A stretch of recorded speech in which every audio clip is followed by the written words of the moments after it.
What's up, everybody? I hope you're having a good day, because you gotta subscribe, like, comment, and listen to my crap.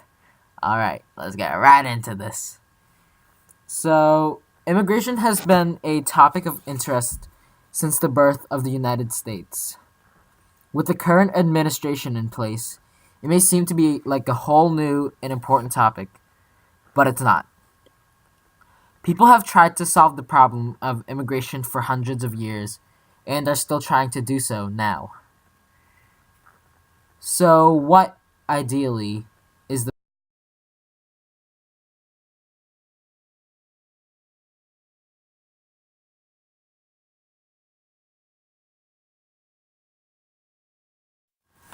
So, first to understand what's going on now, we have to look at the past. So, at the beginning of the nation, we were mainly pro-immigration because we were essentially a melting pot of a bunch of cultures from a bunch of areas. We had Germans, we had English speaking people, we had people from Spain, we had people from all over Europe, and some from Southern Europe and everywhere. And in 1790, Congress made the first moves to restrict immigration, which was the Naturalization Act of 1790. It restricted citizenship to free whites, with males being in there, though not explicitly stated. And then they kept that law for quite a while, 10 years around that. And then in the 1880s, Congress passed the Chinese Exclusion Act, which was also revolutionary because it was the first law in the United States to restrict a certain group of people from becoming citizens or even immigrating. And it provided precedents to other laws. So what it did was exactly what it says. It banned the Chinese. And there were other laws to limit immigration too, such as the Immigration Act of 1891, which established an immigration service, which led to the creation of Ellis and Angel Island. And it banned Asians from receiving citizenship. So it wasn't just Chinese, it was all Asians at this point. And there was also the Immigration Act of 1917. It added literacy tests, although this made almost no difference in results. So there was a 1% decrease of immigrants. And there was the Immigration Act of 1924, which added the quota system and required visas to enter U.S. This mainly affected Southern and Eastern Europeans, which were starting to arrive, and also migrant workers from Mexico and South America who would come to the United States without visas, work, and then come back. But now visas were required to the United States. And many of these laws have been caused by some degree of xenophobia and propaganda by the government or by other groups. But this mindset of xenophobia wouldn't last long. After World War II, immigration was promoted again because of the economic boom in the United States, because everywhere else, every first world country was essentially blown up to pieces and destroyed by World War II. So the Immigration Act of 1965 abolished the quota system in favor of family-based immigration. And the Immigration Act of 1990 increased the immigration cap and created the diversity immigration visa, which was to promote diversity inside the United States.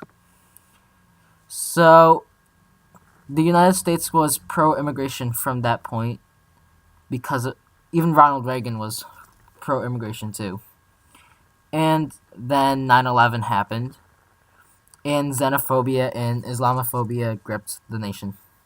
And it was followed by a series of strict legislation, such as the U.S.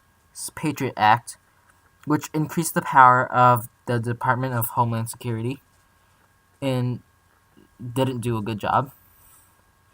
And there was an executive order that suspected terrorists would be tried in martial court, and it also shut down the Immigration and Naturalization Service, and its powers were replaced by the ICE and USCIS, which it just gave a lot of power to the other two groups. So what does this really compare to what's happening now?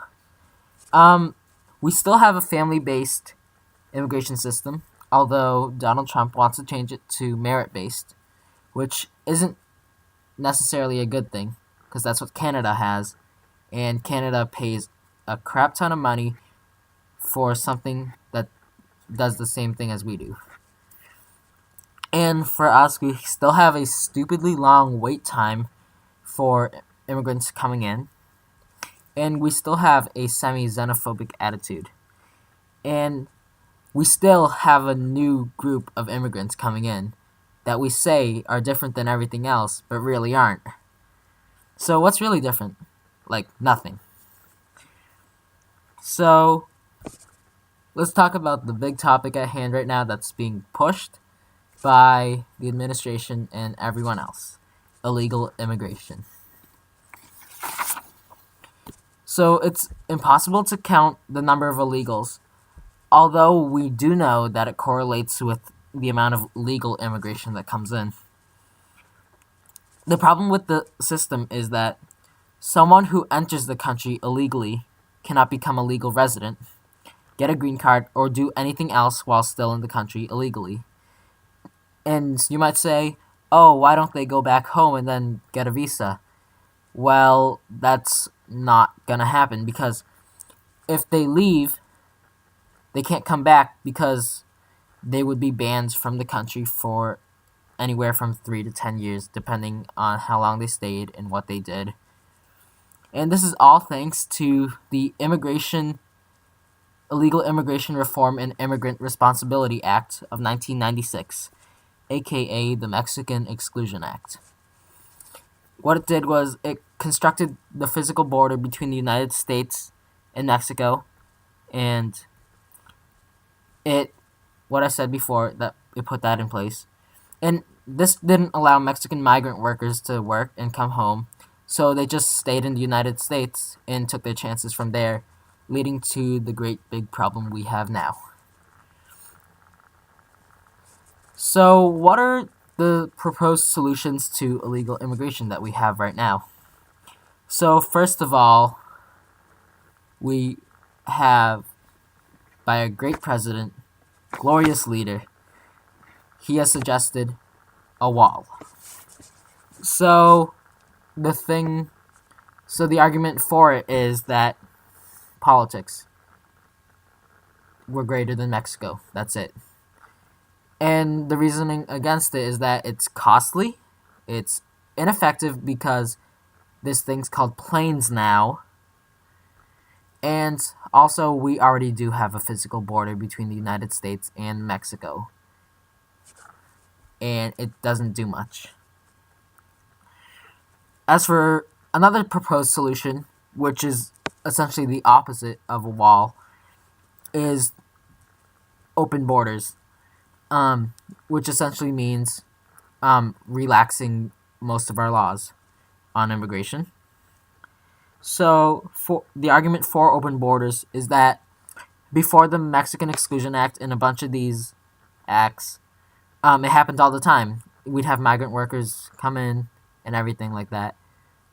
And it boosted the American economy, and there were less aliens in the United States because they would just return home without being afraid of being banned from the United States again. And it provided a source of cheap labor, and current laws do limit this amount. The reasoning against this is that it cheapens labor and it takes jobs away from Americans. And another problem is that it's a security risk, because of terrorism and all sorts of people coming in from the border, and drugs and illegal stuff. Lastly, another great solution put forth by our President of the United States, Donald J. Trump, is mass deportation of illegals.